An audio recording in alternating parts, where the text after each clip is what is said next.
What's up, everybody, and welcome to the opening night edition of the 2025-2026 NHL season. This is Morning Cup of Hockey presented by Bet365. Whatever your bet is, it's never ordinary at Bet365. That's Colby Cohen. I'm Johnny Lazarus, and there is an ESPN triple header tonight starting at 5 p.m. Eastern time. I'm sure Colby Cohen will have something to say about that. The Blackhawks are in Florida for the banner raising ceremony. Then the New York Rangers host the Pittsburgh Penguins at 8 o'clock at Madison Square Garden. And the LA Kings will host the Colorado Avalanche to round out the night at 10:30. A lot to look forward to. We've got Elliotte Friedman joining the show in about 15 minutes. We'll get into a lot of things with him.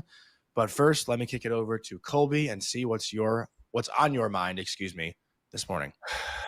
I wouldn't say anything is necessarily on my mind, although I did wake up to a lot of mentions. I was like, oh God, what did I say now? Because I don't have a notification set for Twitter or X, whatever, It's Twitter, man. It's Twitter.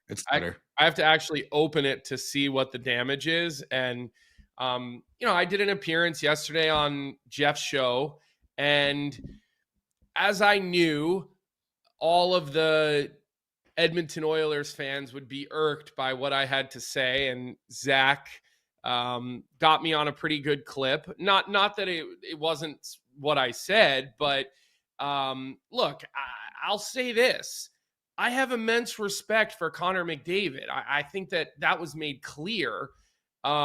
What he did was what he wanted to do. And I think yesterday, the consensus is that the guy can do whatever he wants to do. And you can't decide for another individual what matters to them. And so I have nothing but respect for a guy who put team first and organization first in front of himself. I mean, that is a very, very heroic and noble thing to do. Like, his teammates are going to make more money because of him.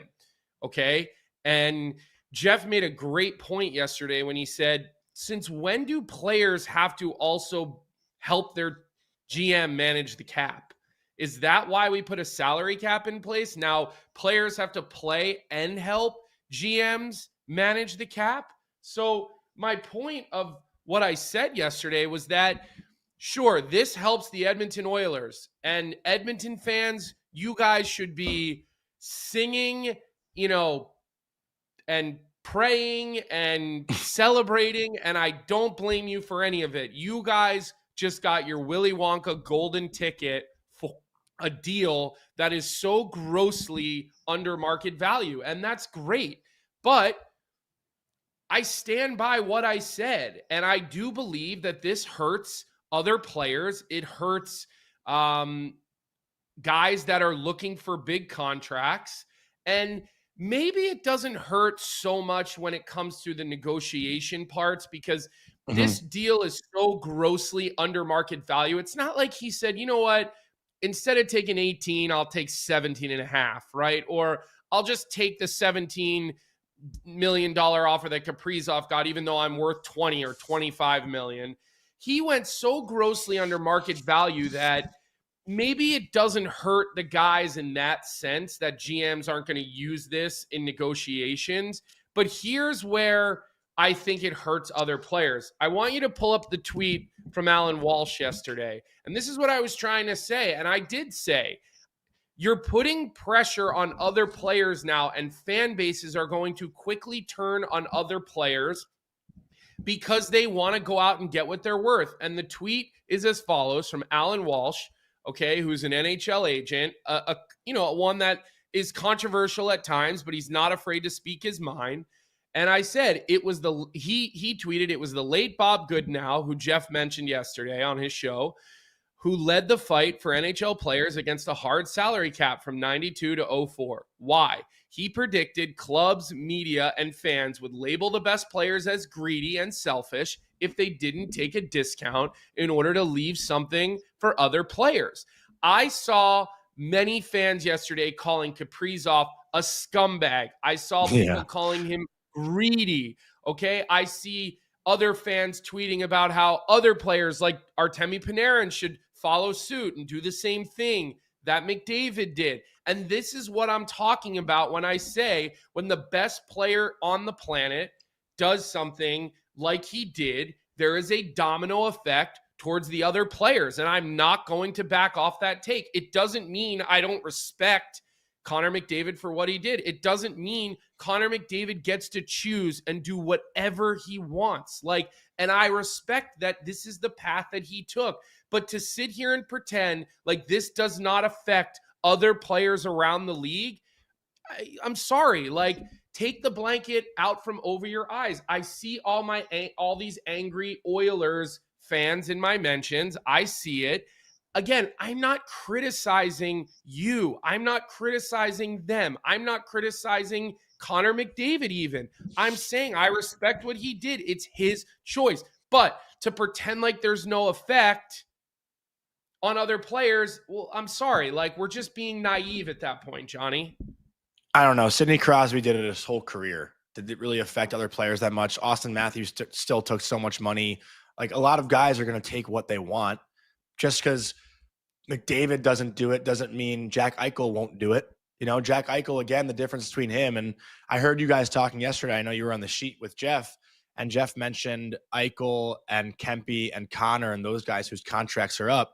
The difference with those three players and Jack Eichel specifically, Jack Eichel already won a cup in Vegas. He doesn't owe them anything. Kyle Connor's not the guy in the Winnipeg Jets. Connor Hellebuck is. Adrian Kempe, no disrespect to him, he hasn't been the guy in LA. It's always been Kopitar's team. This is Connor McDavid's team. This has always been Connor McDavid's team, and it always will be Connor McDavid's team. What do you want to say? You made a comment in here to start this talking about Sidney Crosby, and I'm going to push back on that. And that's just a bullshit narrative. Sidney Crosby signed for $8.7 million in 25-26. How old was Sidney Crosby when he did that?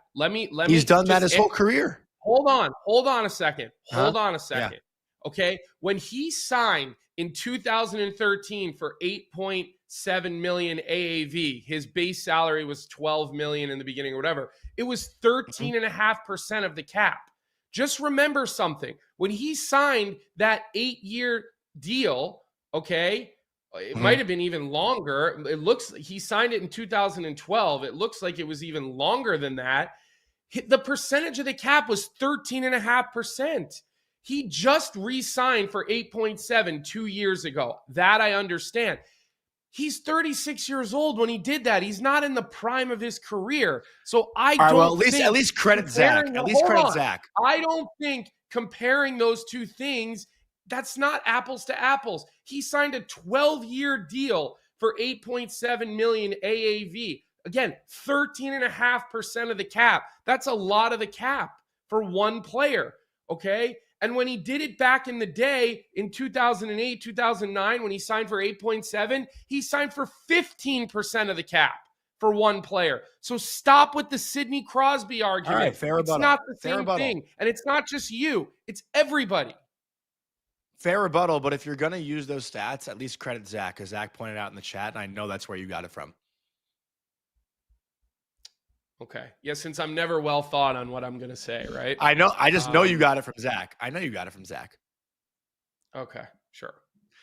But let me just Do you want to keep making a flat argument or no? Let me continue one thing. There's one other point I'll make. I don't think this affects any player in the NHL besides one. And that one guy, to me, is Quinn Hughes. Quinn Hughes is the captain of a Canadian team who appears to be on the fence about his future. He's a humble guy, a team-first guy, and if Vancouver has a great year this year, I could see him maybe extending for 2 years and doing the same kind of thing of, hey, I'll give you one last chance to get me better players around me and go for the cup here, and then I'm out of here. To me, that's what McDavid's contract says, and I know you and Jeff are talking about it too. He might decide in 2 years that he wants to sign long-term. But I think this is a good thing for the NHL that McDavid did this. He's putting the writing on the wall saying, if we don't get this done, I'm out of here, and then I'm signing my big ticket. So guess what? We get to talk about McDavid and his future in Edmonton for the next 3 years. If he signed an 8-year, $20 million contract, that conversation is completely out the window. This leaves it open for speculation for the next few years. This leaves it open. I totally agree with this take. So I think it's yesterday. I think when he originally signed, you were saying it's bad for the league, and I get your perspective, but it's bad for players because they might be pressured to take less. But this, to me, is what's best for the league because now we know, come summer 2028, Connor McDavid is most likely 1 foot out the door, especially if they don't win a cup. But I don't agree. I don't agree with to sit here and say He could have signed 4 years. He could have Edmonton, signed 4 years. Let me ask you a question. So you mean to tell me, like, let's say Edmonton gets back to the cup again this year and doesn't win, okay? Or they don't this year, but then next year they do. And they continue to be right there to win a Stanley Cup. You think if they don't win a cup in the next 3 years, there's no way he goes back there? See, I disagree with that. That'd be I 5 think that straight years.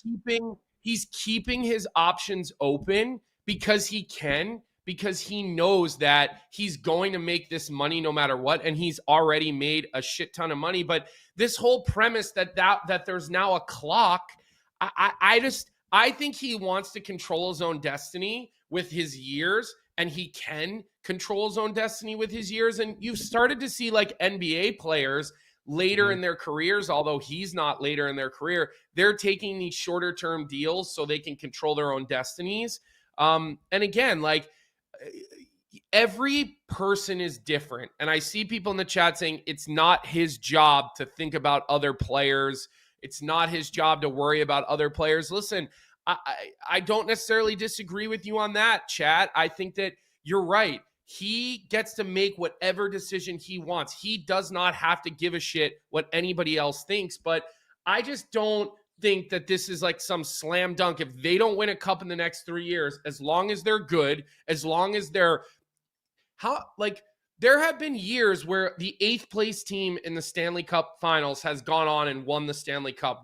Look at the Blues a few years ago. Look at when the Kings had their cups. Like, winning the Stanley Cup, just because let's say you have the best team on paper, a lot of it depends on, do players get hurt, right? Do you lose a top 4 defenseman? Is your, power play quarterback injured for the playoffs? We've seen all these things. Remember last year with the Devils, Hughes goes down before the playoffs. Obviously, they don't find their way in, but like, these things are circumstantial. It's not necessarily about just building the best team on paper. And so that's where I don't think, like, my personal opinion is that McDavid will stay in Edmonton. Now, we're just guessing here and we're foreshadowing, but like, the guy clearly loves it there. Look at the money. If he clearly loved it there, don't you think he would have signed longer than 2 years? If he clearly loved it there, when you're sitting there and you get to be a partner with the owner and the general manager and not a player and not an employee, the guy is their literal partner. They said there was no negotiation here. The CEO of the team went on Jeff's show and he said, We're not negotiating. We're just going to wait until he wakes up and decides what he wants to do. So like, for McDavid, he literally gets to call his own shots. Why tie yourself up for 8 years when the salary cap might be $130 million a year in 2 years? And maybe next contract he gets $22 million a year to be in Edmonton. Who knows? But here's where you're wrong, because it's clear to me that Kirill Kaprizov loves Minnesota. He signed 8 years, $17 million. If the cap keeps going up and up and up and up, $17 million might be less than what he's worth 8 years from now or 6 years from now or whatnot. If Connor McDavid really loved Edmonton, don't you think he'd sign a contract that put him in Edmonton for the rest of his career? Don't you think that'd be the case? If he really loved it and didn't want to explore anywhere else. Haven't we had players come on here and talk about how some guys are willing to roll the dice a little bit more? Some guys will take less money for more years of job security. Connor McDavid is not worried about job security. I know you struggle with the job security. I know that. You think Mitch Marner should make more money in 8 years than 7, and we can go back to that whole thing. But reality is that this guy you were asleep. This guy can call his own shots, and I just don't. I don't think that this is like the clock has started like everybody said yesterday. I don't agree with it. I really don't. And Neil says in the chat, he wants to win a cup. If it wasn't obvious before, okay, it's obvious now. The guy will put winning ahead of anything and everything Mhm. personal for him. Okay. What if he wins a cup, right? How does that change? Does it change anything? Does Well, he say, you know what? I'm going to stay here the rest of my career like Sidney Crosby in Pittsburgh. Like uh, let we me have no let me make idea one more what's going to point happen. Go ahead. just before Elliotte comes on, because I know he's about to join any second now. My last point. Wouldn't have Connor signed 4 years to kind of finish this thing out with Leon? Because Leon's got 5 years, including this year left on his deal. If Connor added those 2 more years to his contract, like if he really thought this would be the place he can win, because 2 years from now, if he can't get it done with Leon, he might be like, hey, this is not the team that's going to get it done. But if he really believed he could do it here with Leon, I feel like he would have signed 4 years and gone all in and tried to win here with Leon. But I think there's a thought in the back of his mind that this isn't the place he can win.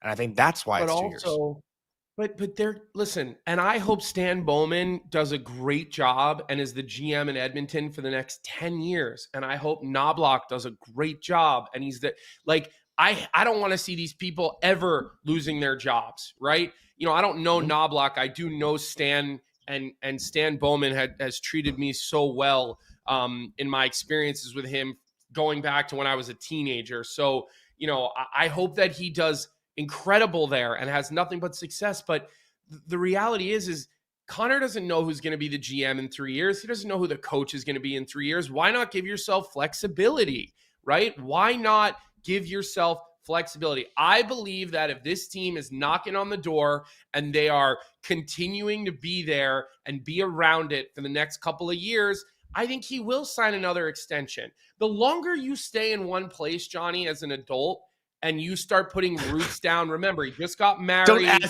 ask an adult me, okay?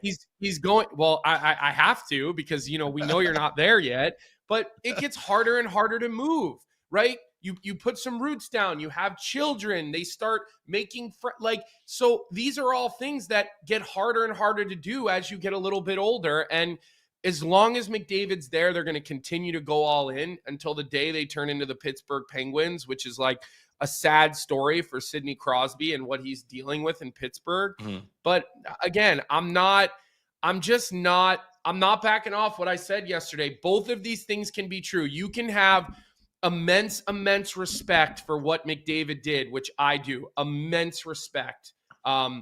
He didn't just take a team-friendly deal. He took like the most astonishing contract I think any of us have seen in a long time. Right? All right, Put it let in me the cut chat, you off because we have Elliotte Friedman what here, do you okay? guys think? Okay, what do you all think in the chat? What is the most grossly underpaid contract that you guys have seen in the last, let's call it 10 years, compared to the McDavid contract that we saw yesterday? Go ahead, Johnny. You said Elliotte's here. Elliott's here. So before we bring on Elliotte Friedman, just want to give a quick word from our sponsor, Parasso, the most complete choice for shaving and beard care. Made in Italy since 1948, Parasso has been a staple of Italian culture and barbershops globally for 4 generations. So get 15% off at parasso-usa.com with our promo code Hockey15, in all caps, Hockey15. And making his debut on Morning Cup of Hockey, a guy that we will see bi-weekly, Elliotte Friedman. First of all, how are you? It's so great to have you here. It's an honor. And second of all, can I ask you a question off the bat or no? Jeez. Oh, we have no volume on you. We can't hear him. We have no volume volume start. on Vic, Elliott. figure that out. Come on, let's Vic. Test this one more time. We'll welcome Elliotte Vacation's back over, in. Vic. I'll hit him with our little debate that we're having right now. Just put him right in the spot if it's a timeline or not with Connor McDavid. And I'm curious what he thinks about the whole thing, because 32 Thoughts did come out with an episode this morning, actually, which we haven't had the chance to listen to yet. But I believe him and Kyle broke down the entire McDavid extension as well. So we'll get to Elliotte once Vic figures that out as far as the sound goes. What'll be really interesting to ask Elliotte is, what are the other general managers? How are they reacting, right? Because you know, it's obvious to us, right? Elliotte has great relationships with general managers around the NHL. So getting that insight into how others are reacting to it, I think that would be really important. And D. White in the chat says, check your facts, Johnny. Draisaitl is starting year 2 of an 8-year deal, so he would need to sign for 6 more years. Love the on-the-fly fact-checking by Whoa. D. White. And honestly, I wasn't sure how D. I was like wondering how D was going to react and where D was going to sit on the side of this, because I know you're listening to the full conversation. You're not just listening to Zach clipping me or Vic clipping me just to stir up emotions of Edmonton Oiler fans. Yes, that's my fault. So we got Elliotte, I think. The voice of God. We didn't even see you on the screen. We just heard your voice. Oh, sorry about that. Don't blame Vic. Never blame the producers. We all know that the talent are the morons, and that was definitely the case here. Not on this show. That's not how we operate. On this show, we only blame the producer. Hey, man, I just heard you got told, Johnny, that you're not an adult. Like Colby basically said. I mean, what? You do this show from your girlfriend's couch. She's got good She's got good taste in couches, but bad taste in boyfriends. I mean, I'm learning a lot already. We actually refer to this as Sweet Baby's couch, Elliotte. So if you're going to chirp me, at least get it right, okay? Oh, please sorry. Don't say that, Elliotte. Please don't say that. Don't play into it. As you guys know, I'm known for being accurate about 53% of the time, so that fits, okay? Well, that just happened to me also with D. White and Leon Draisaitl's contract, so I owe D an apology. But, Elliotte, we were just debating whether or not this contract extension for Connor McDavid is a timeline. Your thoughts? Is it a deadline for Edmonton to win the Cup? Yeah, well, it's not a deadline for them to win the Cup, but what it is it's a deadline that we can. I think what he did here, guys, was he told everybody, do not take my loyalty for granted. I think he's loyal to the Oilers. I think he's loyal to the veteran group of teammates that he's tight with there. Draisaitl, Nurse, Nugent Hopkins, Ekholm, Hyman, like that group of guys. But I think the message he sent here is don't take it for granted. Don't take it like I burned to win. I think the victory at the Four Nations gave him a taste, only increased it. Obviously, the losses the last 2 years in the Stanley Cup final eat at him and make him want to win it so badly. And I think he's so possessed and so consumed by that. He says that, you know what, guys, I'm going to make sure that you're as dedicated to it as I am. I think that's what he said. I don't think it's as simple as if they don't win in the next 3 years, he's gone. But what I do think it is that if you look at Edmonton, they're older. They're one of the older teams in the league, and that's really helped them. But where's the next wave? Yes, they traded for Savoy. Yes, they traded for Howard. But you can see, like, if you just look in your crystal ball, you can see there being the chance, even with McDavid and Draisaitl, for a drop-off in a couple years once Father Time, who is undefeated, starts to come in on these Oilers. And I think that's what he's saying. Like, I like where we are now, but I want to make sure where we are, I like where we are in 3 years. And that's the message that he sent here to me is don't take my loyalty for granted. I have to say, Elliotte, it's just so nice to have another adult on the show, because that just made all too much sense from the argument that Johnny and I were having, because everybody thinks it's like Stanley Cup or bust. And what I'm sitting here ranting like a lunatic about is, yes, you have to be a great team to win the Stanley Cup, but there is circumstances around that. Guys get injured.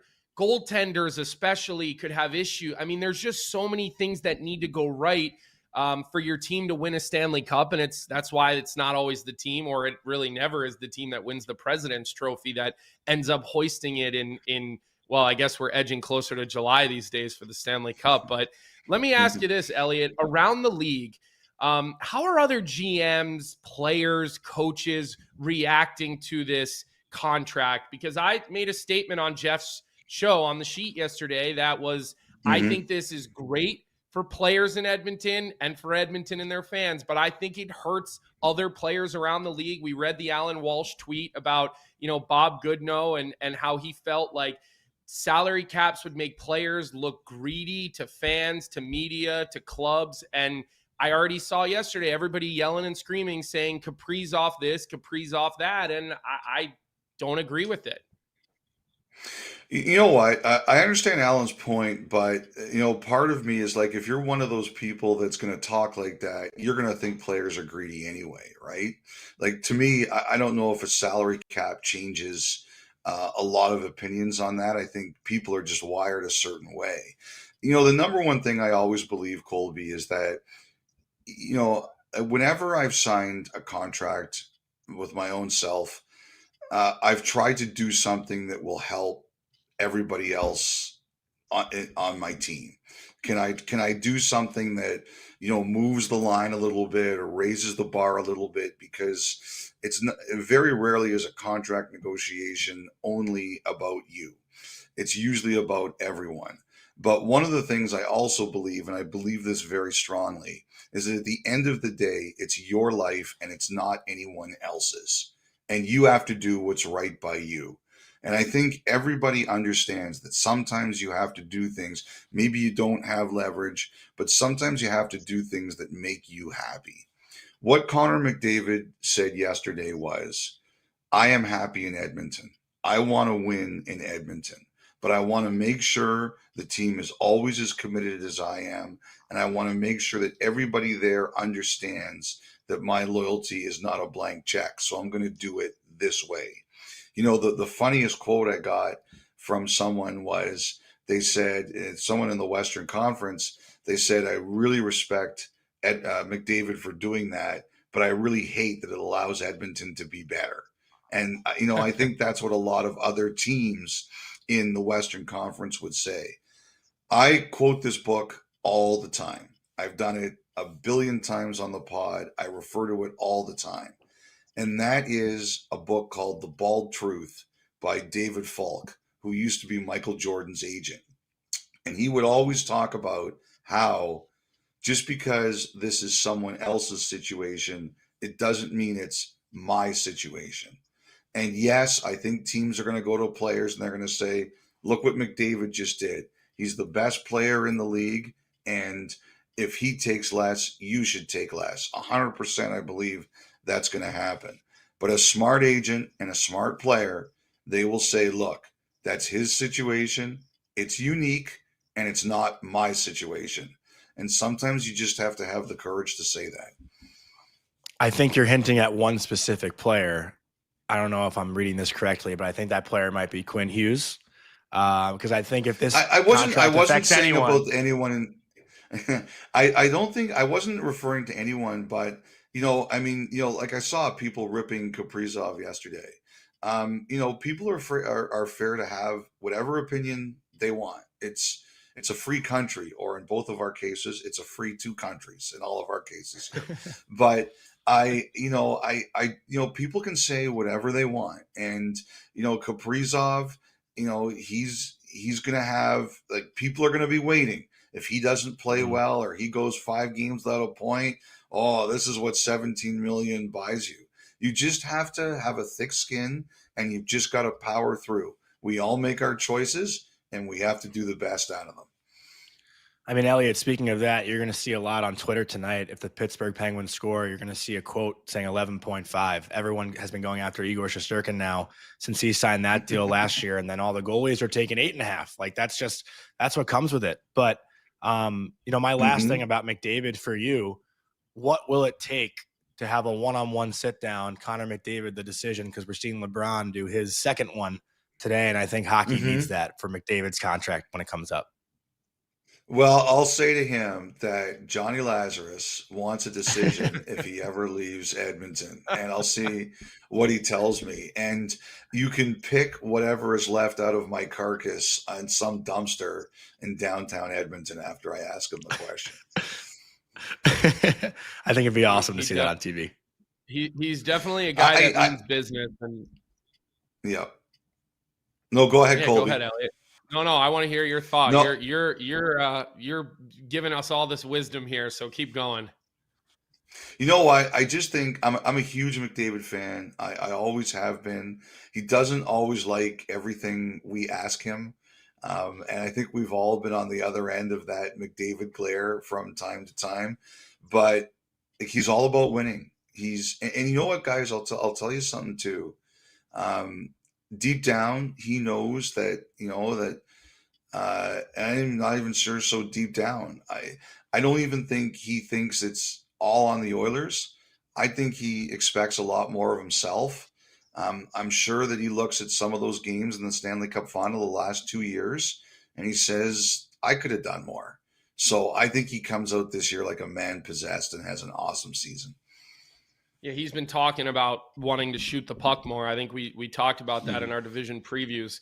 It's scary for the rest of the league, an extra motivated Connor McDavid who says, I'm going to score goals, because he seemingly is the only player in the National Hockey League that can just do things at will. I mean, that's what I think separates him even from that next tier, of McKinnon and Makar or whoever you have in that top echelon of the National Hockey League. So it will be fun to watch, and there will certainly be a lot of eyes on him. But, there are other things I'd say floating around out there when it comes to the Edmonton Oilers. And now that they have an idea of what their cap situation is going to look like, they got the Walman deal done. And obviously Knoblauch, that was the announcement that you made the other day as well. Is there anybody next in Edmonton, like shoe to drop, I guess, as far as contracts go, or things that we can expect to see here in the near future? I think Ekholm. I think that I think they wanted to get McDavid done before the season if he allowed it to happen, which he did. I do believe there was a real goal of getting Walman done before the season. And I don't know if it gets done before the season, but I do think they want to get a deal done with Ekholm, and I think he wants a deal done there. And it's just a matter of they kind of had to wait till some other things got done first. Now, I've heard a couple different things on Ekholm. I've heard short-term deal. I've heard like a Chris Tanev style deal with a longer term just to get the AAV down properly. It'll be one or the other, but I think we're going to get a point where Ekholm gets signed here. I expect that to happen in the not too distant future, and I'd be surprised if it didn't. Do you think they're going to be aggressive as far as making trades and season goes as well? Like kind of building this team out on the fly? I mean, we saw so many departures with Edmonton, this summer. Do you feel like that could be a move, or is it kind of wait till the deadline, see what we have? No, it's interesting right now, Johnny. I don't know how much trade action there's going to be early. There's a lot of young players being given chances here, from Brady Martin in Nashville to look at all the young guys who are going to play for Pittsburgh, to Coots in Vancouver. Edmonton sent Isaac Howard down yesterday, but that I think is a paper move, and we'll see what they come up with for their game tomorrow night. I think you're going to see a lot of teams try to give some of their young guys some time. Obviously, some of them will make it, some of them won't. This is always famous last words, and it just bites me in the ass. But I don't expect a ton of trade stuff at the beginning of the year. But I do think that once these teams figure out, either you get off to a slow start and you run out of patience, or you realize, okay, this kid's not ready, then I think teams are going to start going. I think Philly's looking for D. Rick Tockett's been pretty vocal about how he didn't like the way his D played the exhibition season.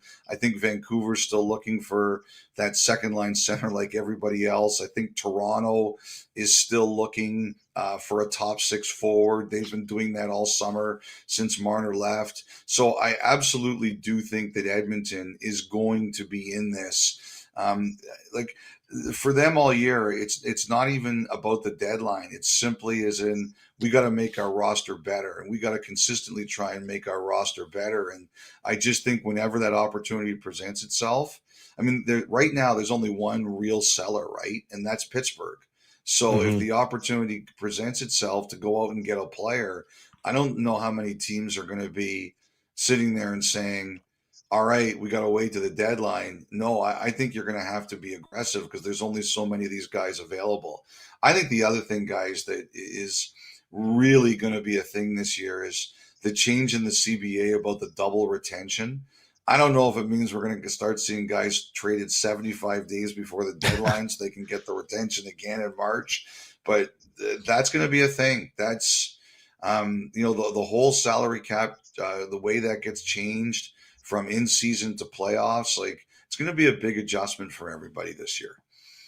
Yeah, well, and it's funny you mentioned the Philadelphia Flyers as you were talking about Rick Tocchet, and not so much about the Flyers, even though I did hear a lot of rumblings around the Philly media. I live in the Villanova area, Elliotte, so I'm not far from sort of earshot of Philadelphia media, and I feel like a lot of teams, the Flyers included, were sort of keeping an eye on Kaprizov, keeping an eye on McDavid. Yep. Not that every team wasn't, but I just heard a lot about how they're just sort of secretly getting ready to make their pitch for those two players. But now these guys are all sort of getting their extensions and staying put, as we know NHL players like to do. As I was explaining to Johnny, how hard it gets to move as you start to lay down roots in a city. But what are all these teams that have been secretly hoping in their rebuilds, whether it's Chicago, whether it's Philly? Are these superstars going to be available? What's plan B look like for some of these teams now that probably are a little upset here in the last 48 hours that you've seen some of these extensions come down? Well, and you know what? I'll tell you too, Colby. I will be surprised if Eichel doesn't get done too.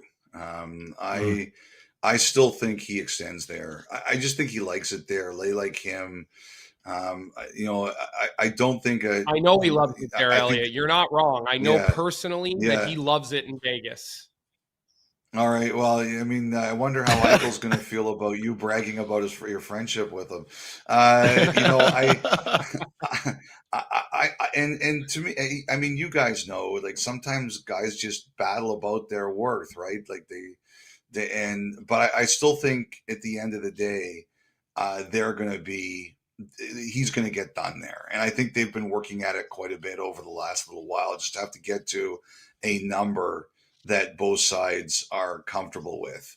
And I think Vegas kind of budgeted $25 million for Eichel and Marner. And, I just think right now it's over that, and we'll just see who bends a bit. But, I'm trying to figure out, the offer sheet thing. I always wonder, when do we get to the point where somebody takes another whack at a big player? I think Carolina this summer, they took a long look at Bouchard, and Edmonton locked him down. They did it with Keandre Miller, and they worked out a deal. I think teams were really nervous about McKenna this year, and nothing he did last weekend in Arizona State changed anybody's mind. But I do think eventually, the more these guys come off the boards, I just think that someone's going to feel the pressure to do it. I know we make this prediction every year, and almost every year it turns out to be wrong. But the values are going up, the prices of going to games are going up. Eventually, that pressure is going to get to somebody. It just will. The question is, I'm 55 now. Am I going to be alive to see it? Am I going to be saying this for 10 more years? You're looking at the groups. Like, I'll tell you now, in 2028, and that's a long time from now. Look who's unrestricted that summer. It's McDavid, it's Matthews, it's Werenski. Now, do you think we get a chance where any of those guys are UFAs, or is it a crazy summer? Like, I know, like, it's funny. People are down on the insiders right now because we said it would be a crazy summer, and it was bland as hell. So it's all your fault, Elliotte. Predictions. It's all your fault. Yes, it is. Maybe we better stop making predictions. I mean, this happens time and time again, though. Was it Paul Holmgren who did it with Weber? Was that like the last like monumental one with Philly and Nashville? I don't remember like a monumental size one since there, but you'd probably know that better than me. Well, I mean, that was obviously a massive, massive one. I mean, Carolina and Montreal did it to each other with, Kotkaniemi and Aho. That was interesting because those ones kind of came out of nowhere. And like I said, Carolina last summer threatened it. And I've said this too. I heard like right before McTavish signed, someone told me there was a team out there that was trying to get a draft pick back that they traded because they were thinking about doing McTavish. But at the end of the day, they decided not to And it wasn't Carolina. I think Carolina made it pretty clear it wasn't them. But I think there was another team out there that was thinking about it. But Anaheim got McTavish done, number one. And number two, guys, I honestly think that aside from the Hurricanes, there's a lot of teams terrified that they trade that McKenna pick this year. They just want no part of that. No part of that. Interesting. There are a lot of things too, Elliotte, that Colby and I have kind of been discussing yesterday. I think you mentioned Pittsburgh being the only team that's really selling, and the two teams that we were looking at that really make the most sense right now, obviously the Florida Panthers with Barkov being out, but we saw guys talking about it last night at their ring ceremony that Barkov's not even on crutches or anything, and he's going to miraculously heal from this injury. He just was determined. He is on the crutches, but he refused to wear them walking up the stairs, which I think is so he teased us. Really impressive. Like that, like that's tough. That's a man. That's an alpha male. I like that a lot.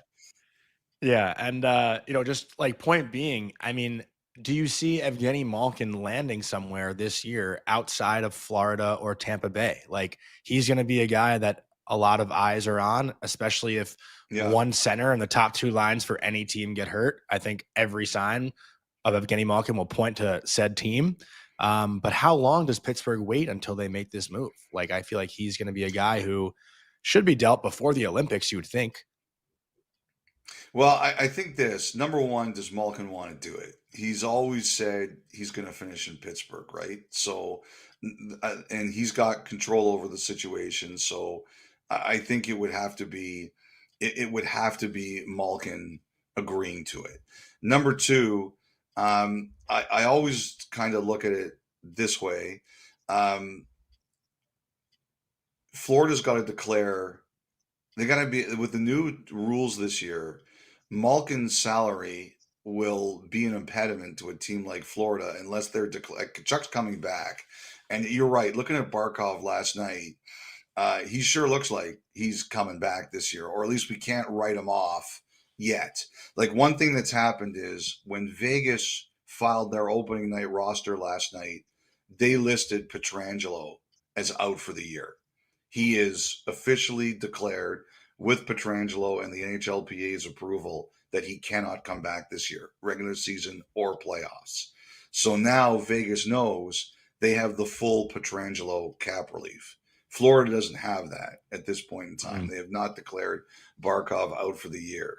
So, so number one, does it even work? I mean, you can always make it work if you really want to work. But number two, I've always believed with Malkin, he's been adamant that he's only going to play for Pittsburgh, or he just wants to stay for Pittsburgh. Is he going to change that? The other thing too is Pittsburgh's trying to get a sale done here. I've always wondered, how would a new owner feel? You come in, you buy the Pittsburgh Penguins, and the first things you're doing are trading Malkin and Crosby. I got to say, if I was a new owner, I don't know if I would be in a rush to do that. Yeah, I mean, I wonder if the only people that have the cachet to do that would be if Lemieux and what was his partner? I'm drawing a blank on the previous owner. That was always Lemieux's partner, right? Maybe they're the only ones with the cachet to do that. I don't think it's gonna be them. Like right now, there's another group in there, the Hoffman family, and I think they're in an exclusive window right now, Colby. So I think they're trying to close it. Got it. Well, look, Elliotte, we're super grateful for your time. This is a huge add to our show to have you as a reoccurring guest this year. Our lineup will be you, and we'll have James Van Riemsdyk on the off weeks, who will be our regular player contributor this year. So we've got a stacked lineup for everyone this year. And Elliotte, it's been awesome having you join us this week, and we'll look forward to having you not the next week, but the week after. It's a huge addition for us, so we're grateful for your time. Well, I'm glad to be on, and hopefully, I mean, Van Riemsdyk will be good. So I know I have to step it up on the weeks he's not on. So I hope to deliver, and I'm really looking forward to being on with you guys the rest of the year. Thanks a lot. Yeah. We know you will. Enjoy opening night, Elliotte. Yep. All right. Take care, guys. See you later. Yeah. Awesome stuff. It's awesome stuff, Colby. It's honestly like it's awesome to have Elliotte. He's got such a unique perspective on these things. And, look, we had Frank with us last year. Frank sort of has his style. Elliotte has his style. But, just getting to have the best at what they do join us consistently is so important, because you all come here. You're all in the chat every day. You're all downloading the show. You're watching it on YouTube. You're watching it on X. And so it's important that Johnny and I make sure we go out and we secure people to come on and give you guys the most up-to-date information. And I think the one thing with Elliotte is he has so much information that he probably doesn't even share, and as most of those guys do. But you can assure yourself some of the things that he says when he's leaning into certain things, like, there's a lot of data behind that. There's a lot of sources behind a lot of those things. So just great to have him join us on the show, Johnny. I don't know how you felt about that, but he seemingly fit right in with us. And I love how he came on and started swinging at you right off the get. I mean, it just seems so natural for our guests to That's do the that. nature of our show. That's the nature of our show. Yeah. But I will say, too, Colby, How did the poll turn out with the is Johnny an adult? I didn't see any results on the poll, but I'm not sure, but I'm not going to go search for it. One thing All I right. wanted to say, because we were pretty good about asking questions to Frank from our chat last year. Obviously, this was the first time we've had Elliotte on, so we weren't going to look at the chat for any questions. But going forward, on the days that we know Elliotte will join, maybe the night before, we'll let our listeners know. Like, I could tweet it out or something and say, tomorrow we have Elliotte joining. If you have any questions you'd like us to ask, maybe just respond to the tweet with them, because it is going to be hard to monitor the chat as we're talking to Elliotte. But that's something that we take a lot of pride in too, is hearing from our chat. And we know a lot of you have questions for people like Elliotte and, like last year with Frank. So that could be something I can do going forward, Colby, is just tweet out the night before, hey, we're having Elliotte on tomorrow. If you have any questions about your team, hit me here and I'll try to ask like the best or most relevant one that I see in the replies. Because, looking back and forth at the chat is a little bit tough at times. So whatever you guys think, chat, if you think there's a better idea, we just want your voices to be heard as well. So just wanted to put that out there. Yeah. And we will, just to follow up on what I said, James Van Riemsdyk will be joining us. Not this week. He's been sort of in and out of camp for the first couple of weeks in Detroit, just because of the birth of his twins. He had his wife had twin boys. About, I don't know, it's probably been about 10, 12 days. So he's kind of been in Detroit, then back in Minnesota, like helping his wife and getting the boys kind of up and running. So I'm not sure when his first appearance will be. I'll work on having him set for next week, but he's a good Reamer's a very well thought out guy. He's deeply involved with the NHLPA. He helped hire Marty Walsh. He's been around the NHL for a while, not afraid to speak on topics. And look, I don't know how much Detroit specific we'll get with him this year, but the reason I thought he would be a great guest is because we'll talk with him about other topics around the league. He's so well studied on what's going on around the NHL. I wouldn't be shocked that when he retires, if he doesn't have a job with the NHLPA or somewhere involved in that regard. So he'll be a great guest this year. Elliotte will be a recurring guest. We're working on one other reoccurring guest that we're not ready to announce yet, just because we're still working on firming all that up. Our guy, Pat Maroon, who I was talking to last night, he's just so busy. He's coaching. He's got 10 jobs. NHL Network all day yesterday. He's doing TV for the Tampa Bay Lightning. So he's really everywhere right now. An assistant coach in the USHL. We'll try to get him on at some point, but I just wouldn't expect that we're going to be able to get him as a recurring guest this year. So make sure you vote on the new poll right now of what's in Johnny's ear. For those of you that are audio only and you're not able to vote, the options are a UN intercom, Secret Service channel, or Sweet Baby private comms, which obviously we all know this poll is going to be going towards Sweet Baby private comms. The other thing I'll say is 68% of you voted no, Johnny is not an adult. I want to know who the 32% of you are that voted that he is an adult, because that's the 32% of people that we need to check on and make sure that you're okay. Anyways, I love how we just picked up right where we left off last year, Johnny. I really did. Always. We really did just pick up right where we left off. So we got 10 minutes left in the show. Let's hit a couple of teams that we haven't hit yet, Johnny, as far as we can just buzz around those teams if you want before we say goodbye to everyone for the day. Well, before we do that, and this is another thing for the chat, we can give them homework every night. We do have a new sponsor that we want to announce, and that sponsor is Uber Eats. And for Uber Eats, we will be giving a stat of the day whenever we shout out Uber Eats. So if you are a stat nerd and you want us to shout out your stat on the show, DM me, message us, find a way to get in contact and hit me with a stat, because today we're going to talk about the Pittsburgh Penguins trio, courtesy of the Penguins official team website. Tonight, the Pittsburgh Penguins are at MSG taking on the Rangers. And for Crosby, Malkin, and Letang, they are 3 of 35 players in the history of the NHL, NBA, MLB, and NFL to play 20 seasons with a single team, and the only 3 to do so currently.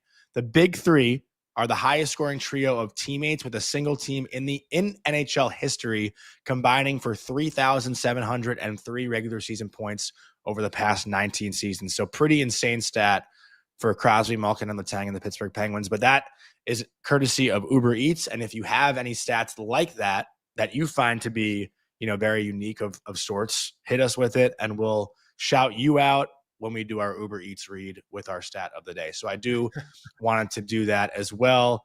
And Uber Eats is enabling fans to maximize their fandom all season long with the exclusive game day deals on the app. From game day eats to paper plates and napkins. And if you're hosting, to all the ingredients you need to make your favorite game day dip before, during, and after the game, Uber Eats is assisting every fan's hockey experience all season long. And I did, in fact, Uber Eats last night. I got Ruby's Cafe in New York City, if anyone's ever had it. Best fried chicken sandwich you'll ever find in New York, and best Brussels sprouts. So I am an Uber Eats guy. I will be Uber Eatsing every... What? No way it's better than Westville. Westville? Have you ever had Westville? Is that a rich boy restaurant? I've never been there. No, they're all over New York. What are you talking about? And you're talking about their chicken cutlet at Westville and their Brussels sprouts. I'll put them against anywhere in Manhattan. Try Westville. There's got to be one near Emily's to get me a res. No? I don't Google things. Remember? Tell Alex to do it for me. Oh my God. You Emily, you been to Westville ever? We had this whole debate this morning, because Johnny asks questions that are so easy to just go find out on your own. It's like, I thought your generation was the generation of being able to use the computer, but what I'm realizing is really the generation of helplessness, because smartphones, stupid people. Literally, it's like, help me do this. How do I do that? Help me do this. I mean, come on. What are we talking about here? Google it. Like I said, it's smartphones, stupid people. Also, Emily did say yes. She's been there before. She texted me. Of course she's been there. She's not a mute. She told me in my ear in the intercom. Okay, in your private comms. Yeah. Johnny's trying to get a reservation at Culver's, Zach Anderson says. See, Culver's is so why good. Our show stinks without the chat. I'm just going to say it. Our show stinks without the chat. It's so much more enjoyable to sit here. Nobody listened to us this summer. Morning and read the chat. I honestly, most of the time when Johnny's talking, the volume is totally off in my ear and I'm just looking at the chat. So thank you for keeping me entertained while Johnny speaks. I really am grateful for that. I probably don't come off as grateful, but I truly am grateful for the chat, because you guys are so entertaining, and you guys make this so much more enjoyable, having you guys chirping in our ears from the cheap seats. Chef Richard keeps asking us, where's Rutger? Okay. Rutger's injured, isn't he? He got hurt. Yeah, he got hurt early in camp. Yeah, I'm pretty sure he's on the injured reserve. He's just doing the chant. That's what the Jets fans chanted. Where is Rutger? Okay. I've seen him ask about him like 3 times. Like, we don't celebrate injuries. I know you don't celebrate injuries either, Chef Richard. You're a logical guy. So we're not celebrating injuries. We love Rutger. Our guy Pat Maroon's kid Anthony is playing for Rutgers' dad, who's the GM in Muskegon. So I was actually talking about Jimmy McGroarty last night and just how much Pat and I absolutely love him. But did you see Pat on NHL Network, by the way? He's really got that Barry Melrose hair going, like a true ode to Barry Melrose, the way he had the hair going. And Jason Demers, I love those guys. He had a great looking jacket on NHL Network yesterday, by the way. He had this red pattern jacket. And I was like, Demers looks good. Like he's really good on TV. Yeah, he really is. He's also the same guy in person as he's on camera. Yeah, he doesn't have to change at all. I agree. It's pretty authentic, his work that comes across. And he's got oh God, Jeff Richard. I'm laughing right now. And see, I just got a text message from Emily. Westfield chicken cutlet is the best. See, she knows, Johnny. She knows. Don't act like it didn't get sent to me also. We talked about Pittsburgh. Can we hit on Philly, Carolina, Columbus, Buffalo, potentially? Do we need to, I'm sorry, Buffalo fans, but I have no hope for you guys. Zero hope. They have so many injuries too. Buffalo has so many injuries. For Buffalo? I was talking to my friend Dwayne last night, who's a big Buffalo Sabres fan. I want to pull up this text. He told me Power, Kesselring, UPL, and Samuelson are all starting the year on IR. Those are two big hits to their blue line if Owen Power and Kesselring are not playing to start the season. The Sabres team is going to have a lot of trouble, especially down the middle, man. After the top line, even with the top line, Zach Benson's playing first line. He's 20 years old still, entering his third year in the NHL. And Buffalo fans maybe it was just Dwayne, but he was telling me he thinks that Alex Tuch is going to get $10 million. Tuch's in contract negotiations as well. Do you think Alex Tuch is a $10 million a year player? Maybe in the new cap era, these guys are $10 million players, but that number just sounds so high to me. Power forward who does what he does, I could see him getting in that 9 to 10 range. I really could. Really? I mean, the cap's going up. I said 8.5. What is the percent? Okay, 8.5, but what percentage would that have been versus what is the percentage of the cap now? I think he probably is right in that number. Plus, if you're Buffalo and you want to keep a player, you probably got to overpay him. I mean, they've just been a dumpster fire. Listen, it's time for Kevin Adams here. If this season gets off to a bad start, I don't see how could it not with those injuries? How could it not? I know. I do think they'll finish ahead of Boston, though. I think Boston stinks. Nah, Boston's got too much on their back end, I think, and they've got Swayman in goal. I don't think they're going to finish ahead of Boston. I don't know who's scoring goals for the Bruins this year. Meanwhile, as we're sitting here, I just got a tweet. This is my favorite part of the McDavid signing for less. This puts a spotlight on the fact that many players, they just want the bag. Their loyalty isn't to the crest or to the city or held to their teammates. Their loyalty is to themselves and to greed. So again, I couldn't disagree more with that. That's what we're going to start seeing. That is exactly why I said what I said yesterday about the spotlight and the way this affects other players. We don't need to spend a bunch of time on it because we spent the first 30 minutes of the show talking about it. But as we're sitting here, I saw that come into my mentions. Let's hit the Philadelphia Flyers real quick, Johnny. Do we have any real expectations for this team this year? Because again, even with Rick Tocchet, who I have a ton of belief in, even with Danny Briere, who I've got a lot of belief in, I thought he did a great job of going out and getting Mitchkov some legitimate help with Trevor Zegras, and he bought Trevor Zegras very low. I thought the upside on that trade is nothing but high. But so far in the preseason, Zegras and Mitchkov haven't been able to play together because who's going to defend, right? Neither of those players are thinking about their own zone. Until Zegras commits to being more of a 200-foot player, you really can't have those two guys out on the ice together 5-on-5. They added Dvorak. Dennis Gilbert, who they added, he got put on waivers. Cam, now I'm drawing a blank. Cam York, who was probably their best player through preseason, is starting on IR. But I don't know. Like, I think the Flyers are going to have another sort of middling season where they end up with a draft pick somewhere in the middle. Like, I think they're going to be a team that doesn't finish at the bottom, is not a playoff team, and stays kind of in that middle range of players. I mean, I think Danny Briere did a great job getting rid of Fedotov's contract because, boy, that guy was just not an NHL goalie. And now Columbus has $2 million as of his contract that is dead because he got put on waivers and sent to the minors. You have to wonder if he's going to stay or if he's going to go back to Russia. But I don't know. Do you have high expectations for the Philadelphia Flyers this year? I think the Flyers are going to finish dead last in the league at 32nd, and they're going to be the ones to get Gavin McKenna. I truly believe that. I think Philly is going to be in the basement of the league. Wow. I do. Okay. I don't think there's balance. I don't think there's balance there. And that's not not a knock on the organization. I don't think this team has good enough goaltending. I don't think their blue line's good enough. I don't think their power play is going to be good enough. I just don't see. I don't see many strengths here. Put it that way.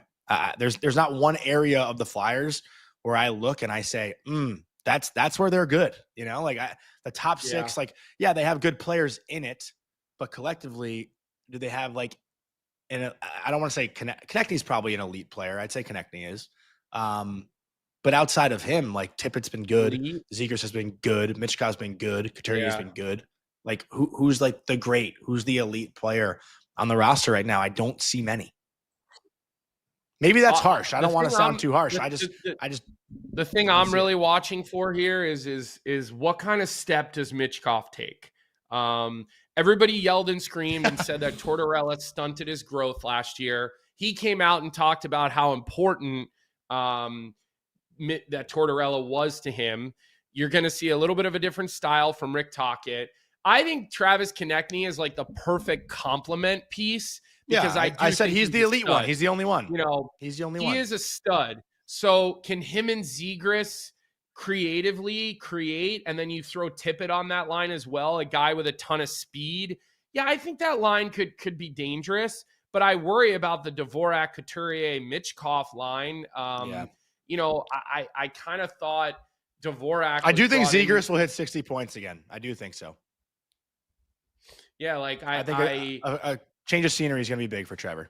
I do feel that way. Right. Yeah. But you go from Anaheim, a market where there's no pressure, to Philadelphia, where there's a market where you have nothing but pressure. Right. So how does he handle that? I don't know. We'll find out. Okay. So you think they're the last place team in the NHL? I don't think that about the Flyers. I think they're more of a middle of the pack type of team in the NHL. They finished fourth to last last year. I don't know where you're getting this middling from. Well, listen, I think that Vladar helps them as far as, you know, the nights where Sam Ersson can't play. I think Vladar is a huge upgrade over Fedotov and Kolosov. So I think you basically have two 1Bs. I don't think Erson's a true 1A. I don't think Vladar is a true 1A. I think they're both 1Bs. So I think together, maybe you can get some solid goaltending. If you know, Sam Ersson has been good in small doses in his career. It's when he's been given the reins to run with it is when it's been problematic for him. So I do think it would have been great if they could have gotten Carter Hart back, but Hart looking for a fresh start, which totally makes sense. I get that. So listen, I think we have different expectations for this team. I think it would be great for them to go out and get McKenna.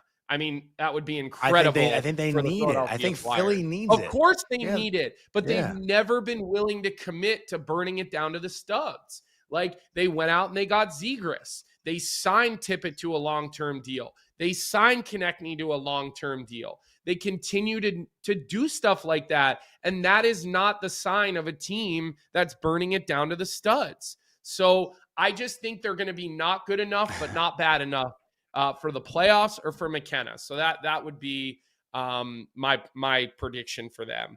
I think Pittsburgh is in big trouble as far as what they're going to look like this year. I think Dan but with Crosby though, like I think the difference with like Philly and Crosby, Sidney Crosby's not going to allow like a team to it's just not going to happen. Like he's not coming in last place. You know, everyone's so down on Pittsburgh, Colby, and I didn't mean to cut you off. I'm sorry, but I just don't see any world where a team that Sidney Crosby is on finishes below like the Philadelphia Flyers. I don't see that happening. Yeah, I mean, listen, last year they finished in 24th place. So they're a bottom of the echelon. I expect them to be somewhere between 20 and 32. Really, I mean, I think that's probably somewhere between 25 and 32. Honestly, so we'll see what happens. I think that they're a team you'll continue to look at. I think we both can agree Carolina looks like a team that's going to be really good this year. I again, another team I'm surprised that they didn't go out and try to go after Hart in goal. I thought that would have been a sort of a prime placement for him in a small market like that with a strong locker room with Brendan Moore. And go ahead. Well, it sounded like they were going to, and it sounded like they were going to, and then got all the backlash for it. I mean, if you think that they didn't move forward with those signings because of fan backlash and people truly believe that, continue to drink that Kool-Aid all you want. Tom Dundon could not give a fuck about team backlash on Twitter. I can just assure you. I actually saw somebody shared some information with me who's in direct contact with Tom Dundon that says otherwise. So I don't think that that Twitter backlash had anything to do. If all the snowflake woke writers want to think that they're the reason that he didn't go there, that those players aren't going there, listen, keep drinking your own Kool-Aid, but it had nothing to do with why those players aren't going there. Well, I thought there was like a petition to like cancel season tickets or something. I don't know if it was just like Twitter. I think there was like actual stuff going on. I'm telling you right now, it's not. They made a decision that it didn't work for their club, but it has nothing to do with people that are yelling and screaming on social media. Nothing to do. Again, people can convince themselves of what they want. Columbus, they add Charlie Coyle, they add Miles Wood. We'll see. You know, I expect them to be on the outside looking in again, unless Fantilli and some of these other young players take major steps forward. I mean, Fantilli had 30 goals last year. Forward. Yeah, I mean, listen, does he go to another level? And we'll see there. Washington, I think they've kind of stayed the same. Do you think Washington could be the team that takes a step back in that conference? Yeah. With the goal chase being over and like what are we thinking about Washington? I think they're definitely the biggest candidate for regression.